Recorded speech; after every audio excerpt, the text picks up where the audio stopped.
institucionet e tjera si qeveria e presidenti. Oda ekonomike amerikane në Kosovë ka shprehur, si që thotë, shqetësimin e saj të thellë lidhur me bllokimin e vazhdueshëm politik dhe institucional, si dhe për skenat e papranueshme brenda kuvendit të Kosovës, duke përfshirë konfliktin verbal dhe fizik ndërmjet përfaqësuesve të zgjedhur, si dhe incidentet ndërmjet qytetarëve vizitor në sallën e kuvendit të Kosovës.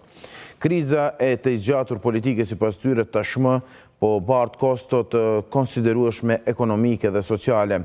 Oda thot po ashtu se i merr seriozisht thirrjet e qeverisë së Shteteve të Bashkuara drejtuar udhëheqësve politik në Kosovë për krijimin e institucioneve funksionale në përputhje me Kushtetutën dhe vendimet e gjykatës kushtetuese, si dhe vërejtjen se bllokimi i vazhdueshëm po i humbet Kosovës mundësi të mëdha.